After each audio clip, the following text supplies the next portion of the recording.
Hello दोस्तों, मैं Adarsh Kumar ideal classes में स्वागत करता हूं। आप कैसे हो? शानदार हो, जानदार हो। सबको गुड मॉर्निंग है। आज हम फिजिक्स की बात करेंगे जिसमें हीट ट्रांसफर कैसे होता है, कितने तरह से होता है, ये सारी बात करेंगे। इससे भी क्वेश्चन बनता है, 1 मार्क्स जरूर पक्का होता है। और आप हीट ट्रांसफर को देखेंगे कि हीट ट्रांसफर कितने तरह से होते हैं और ये कितना इंपॉर्टेंट है। तो चलिए हम स्टार्ट करते हैं हीट ट्रांसफर के बारे में कि हीट को ट्रांसफर कैसे करते हैं। हीट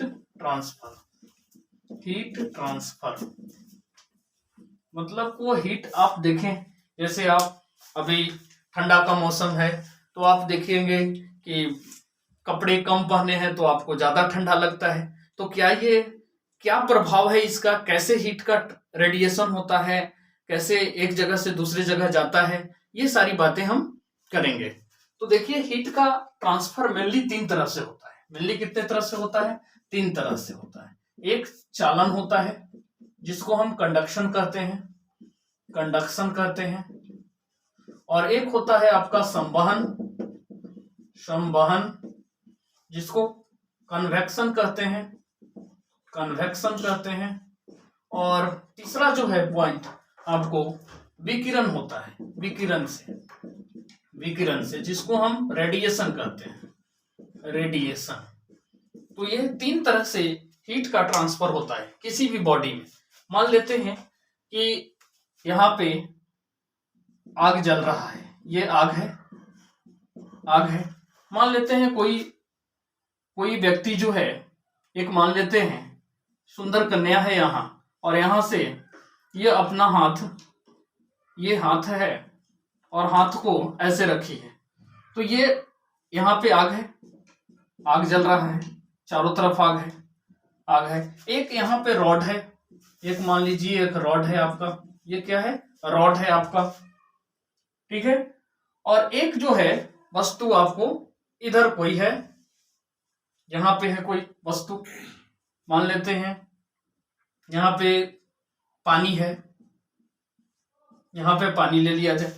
अब यहां से देखिएगा आप, तो आग यहाँ पे है तो इस रॉड में जाएगा, तो इसके माध्यम के कण के माध्यम से जाएगा। रॉड यहाँ पे हीट होगा, इसके बाद यहाँ हीट का ट्रांसफर इस फॉर्म में होगा। मतलब ये हीट का ट्रांसफर ऐसे होगा, ऐसे इसके अंदर से जाएगा हीट, ये हीट चला जाएगा, ये पूरा हीट निकल रहा है। यहाँ भी हाथ आपका क्या होगा? गर्म हो जाएगा, ये हाथ आपका गर्म हो जाएगा, यहाँ भी पानी गर्म होगा। तो हीट का तीनों जगह पे 3 तरह से जा रहा है। जैसे आप यहाँ हाथ रखें, यहाँ आपका कोई कांटेक्ट नहीं था लेकिन फिर भी आपको हाथ गर्म हुआ, यहाँ पे कांटेक्ट बना, इसका छोर कांटेक्ट से अगला कण को दिया, ऐसे करके ये डायरेक्ट यहाँ पे हीट देगा, फिर ये गर्म होकर के ऊपर बढ़ेगा,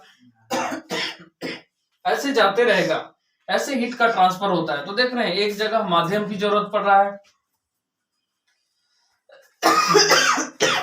सॉरी। तो इस तरह से आगे बढ़ते जाता है। तो आग के कारण से यहाँ देखिए रेडिएशन हो गया विकिरण के माध्यम से। यहाँ पे संवहन, यहाँ देखिए संवहन जाएगा, और यहाँ पे क्या होगा? चालन के द्वारा हीट का ट्रांसफर होगा।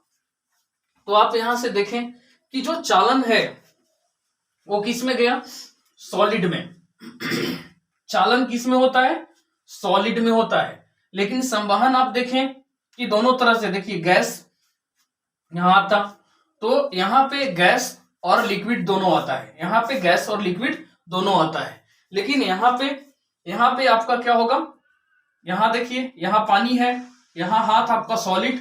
तो सॉलिड जो भी चीज, यहां तो रेडिएशन के कारण से गया हीट, लेकिन पानी को एक्चुअल आप हीट करते हैं, ये पानी को हीट करते हैं तो इसके कण के द्वारा यहाँ के कण गर्म होते हैं और ये कण ऊपर चले जाते हैं, फिर ये जो ठंडा कण है वो नीचे आता है और फिर ये ऊपर जाता है।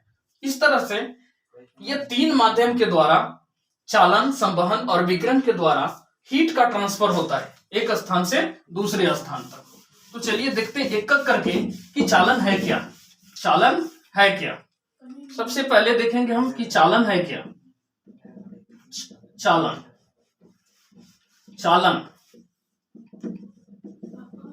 चालन मतलब कंडक्शन।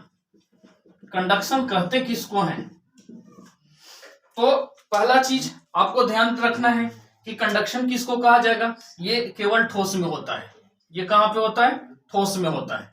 जैसे रॉड हो गया, जैसे क्या हो गया? रॉड हो गया। रॉड को आप हीट करेंगे, एक जगह पे हीट करेंगे, ये हीट करेंगे, ये हीट का ट्रांसफर ऐसे होने लगेगा और ये लास्ट तक गर्म हो जाता है। तो ये क्या हुआ? ठोस में हुआ। क्या होगा? ठोस में होता है। कंडक्शन जो है मेनली ठोस में होता है। और अणुओं के यहाँ पे माध्यम के रूप में कौन काम करेंगे? माध्यम जो है पदार्थ के अणु होता है। पदार्थ के क्या होता है? अणु होता है। पदार्थ के अणु। पदार्थ के अणुओं के कारण से उष्मा का एक स्थान से दूसरे स्थान तक स्थानांतरित होता है। तो इसमें माध्यम के रूप में क्या रहा? पदार्थ के अणु। और ये जब भी होगा ठोस में होगा। ये तो पहला हो गया। दूसरा सर बताइए। दूसरा देखिए संवहन। संवहन, संवहन मतलब कन्वेक्शन। कन्वेक्शन। अब कन्वेक्शन में होता क्या है? जैसे आप पानी ले लेते हैं, यहां पे पानी ले लिए, इसको हीट कर दिए, ये हीट हो गया। अब ये हीट हो जाता है तो पानी के जो भी कण होते हैं यहाँ का, ये क्या होता है? ऊपर जाता है, उठता है। फिर ठंडा पानी यहाँ पे आएगा, फिर ये ऊपर उठेगा। ऐसे करके क्या होगा? कंडक्शन होगा, कन्वेक्शन होगा, हीट का ट्रांसफर होता है। तो यहाँ पे संवहन देखिए पहला पॉइंट कि ये जब भी होगा तो द्रव और गैस में होगा। द्रव और गैस में होता है। द्रव और गैस में होता है। द्रव और गैस में होगा। इसके बाद विकिरण हो गया। विकिरण यहां पे अब देखिए माध्यम क्या हो गए? माध्यम क्या हो गए? माध्यम जो होते हैं ये ठोस रूप में थे, लेकिन यहाँ पे जो माध्यम है वो आपको कण के गतिज ऊर्जा, कण के गतिज ऊर्जा, गतिज ऊर्जा के रूप में ट्रांसफर हो गया।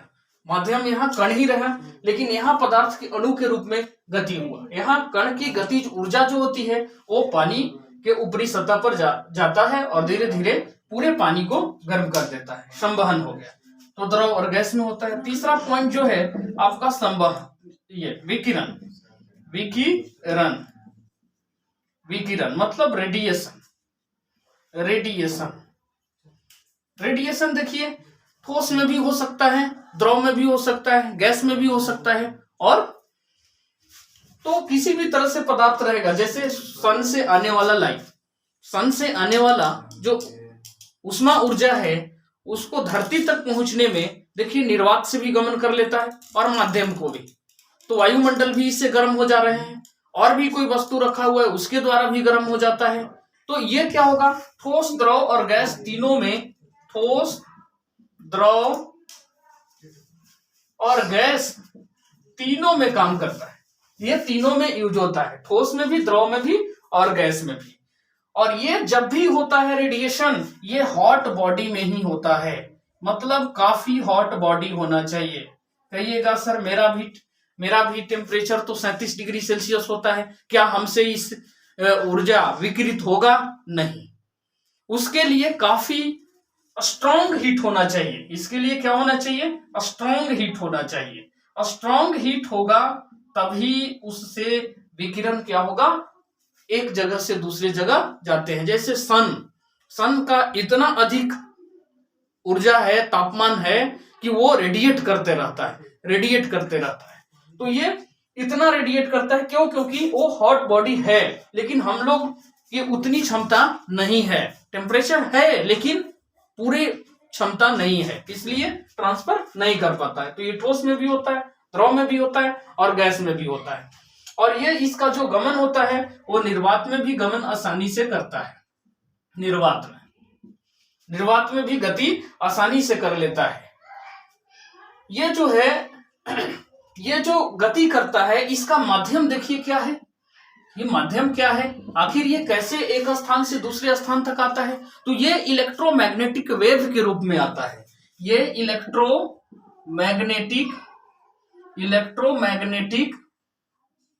मैग्नेटिक वेव के रूप में आता है, इलेक्ट्रोमैग्नेटिक वेव के रूप में आता है, और उसी के माध्यम से ये क्या करता है, किसी वस्तु को गर्म करता है। EMW,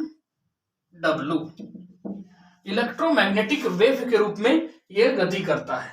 तो देखिए ये हीट का ट्रांसफर तीन तरह से हम लोग पढ़े। पहला चालन, पहला क्या पढ़े, चालन कि चालन क्या होता है, और फिर इसके बाद संवहन और विकिरण।